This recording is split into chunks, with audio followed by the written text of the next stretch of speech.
शाम का वक्त था। परिंदे अपने घोंसलों की तरफ लौट रहे थे। बच्चे भी खेल कूद कर अपने घरों की तरफ जा रहे थे कि अचानक गांव में शोर मच गया। हर तरफ चीखो पुकार गूंजने लगी। किसी की समझ में कुछ नहीं आ रहा था कि क्या हो रहा है। जिस तरफ शोर था बस हर किसी ने उस तरफ दौड़ लगा दी। बच्चे, नौजवान सब दौड़ते हुए आवाज की सिमत भाग रहे थे। कुछ दूर जाकर लोगों ने देखा कि एक मकान से आग के शोले बुलंद हो रहे थे।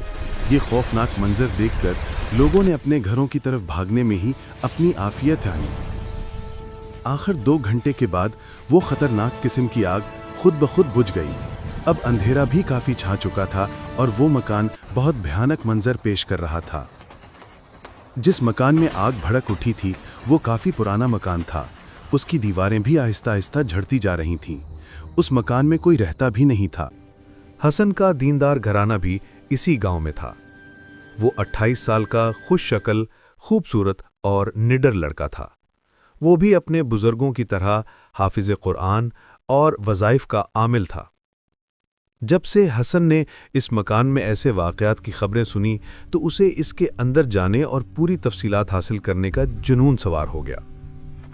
एक दिन हसन मामूल से पहले उठा और नमाज फजर अदा करके नाश्ता किए बगैर ही उस खौफनाक मकान की जानिब चल पड़ा। इसके ज़हन में अजीब व गरीब ख्यालात आ रहे थे, लेकिन उसने हिम्मत न हारी और चलता रहा। जब वो मकान के दरवाजे तक पहुंचा तो उसे अंदर से एक आवाज़ सुनाई दी, रुक जा नादान लड़के, वरना तेरा हश्र बुरा होगा। पहले हसन ने उसे अपना वहम समझा, लेकिन जब दूसरी बार आवाज आई तो हसन समझ गया कि वाकई इस घर में जिन्नात हैं। मैं तुमसे डरने वाला नहीं, मैं सिर्फ अल्लाह से डरता हूं, जिसने तमाम मखलूकात को पैदा किया और जो हमेशा रहने वाला है। हसन ये कहते हुए अंदर दाखिल हो गया। मकान में मुकम्मल तौर पर खामोशी छा चुकी थी और परिंदों की चहचहाहट भी बंद हो गई थी। खामोशी इतनी थी कि हसन अपने दिल की धड़कन भी सुन सकता था। पीछे से किसी चीज के गिरने की आवाज से हसन चौंका और पीछे देखने पर मजबूर हो गया, लेकिन वहां किसी चीज का नामो निशान तक नहीं था। वो चौकन्ना होकर एक कमरे की तरफ बढ़ने लगा। वो अभी इसी सोच में ही डूबा हुआ था कि पीछे से किसी ने उसकी गर्दन पर हाथ से जोरदार ज़रब लगाई और सख्ती से पकड़ लिया। हसन को अपनी सांसें रुकती हुई महसूस होने लगी। गले पर दबाव की वजह से उसकी आवाज भी नहीं निकल रही थी। उसने घूमते हुए बड़ी मुश्किल से अपनी गर्दन आज़ाद कराई और नीचे बैठकर खांसने लगा, लेकिन चंद लम्हों बाद ही उठकर खड़ा हो गया और इर्द गिर्द का जायजा लेने लगा। हैरत की बात यह भी थी कि वहां कोई साया भी नजर नहीं आया था, सिर्फ गैबी हमला हुआ था। हिम्मत है तो सामने आओ, छुप कर क्यों वार करते हो? हसन ने बड़ी मुश्किल से आवाज निकाली, क्योंकि वो भूखे पेट ही यहां चला आया था।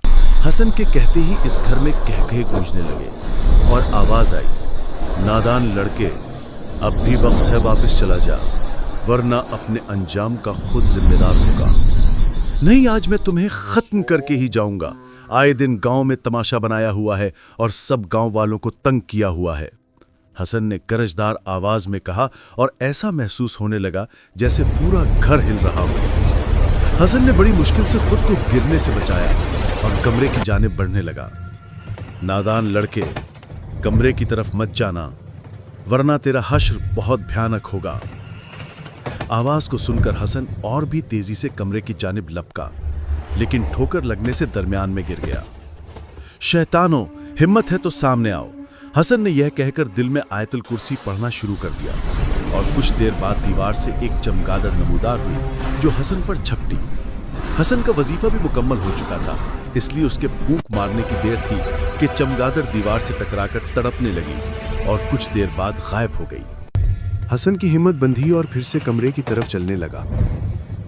कमरे में दाखिल होते ही उसकी नजर एक मूर्ति पर पड़ी, जो लाल आंखों वाली बड़ी भयानक मूर्ति थी। हसन के हवास बहाल हुए तो उसने देखा कि मूर्ति को एक भयानक और जहरीले सांप ने अपनी लपेट में ले लिया है और वो सांप पूरी तरह उस मूर्ति से लिपटा हुआ है। हसन ने अल्लाह का कलाम पढ़ना शुरू किया तो सांप मूर्ति को आज़ाद करते हुए हसन की तरफ बढ़ने लगा। अऊज़ु बिल्लाहि मिनश शैतानिर रजीम, बिस्मिल्लाहिर रहमानिर रहीम। सांप के करीब आते ही हसन ने फूंक मारी और सांप 2 टुकड़ों में तकसीम होकर गायब हो गया। अब हसन मूर्ति की तरफ बढ़ा और उसे सर से भी ऊपर उठाकर जोर से नीचे फेंका। मूर्ति टुकड़े टुकड़े हो गई। मूर्ति के टूटते ही घर में जोरदार धमाका हुआ और कई भयानक चीखों के साथ ही पूरा घर भी गायब हो गया। चीखें खत्म होने के बाद जब हसन ने आंखें खोली तो वो ये देखकर दम बखुद रह गया कि वो कमरे के बजाय खाली मैदान में खड़ा था और घर का कोई नामो निशान भी नहीं था। ऐसे लग रहा था जैसे ये मैदान ऐसे ही था और वहां कभी घर था ही नहीं। दूर से जोहर की आज़ान की आवाज़ आ रही थी। उसने अल्लाह का शुक्र अदा किया। उसे भूख भी सता रही थी, इसलिए उसने घर का रास्ता लिया। लोग दूर खड़े होकर उस मकान वाली जगह का जायज़ा लेते हुए मुख्तलिफ बातें कर रहे थे। उन लोगों में हसन भी शामिल हो गया और किसी को खबर तक ना हुई कि ये सब हसन का कारनामा है। हसन लोगों की बातें सुनकर मुस्कुरा रहा था।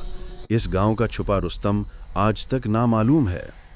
सबक: अल्लाह की ज़ात पर यकीन रखो, वो हर मुसीबत दूर कर देता है। उसके कलाम में बड़ी ताकत है।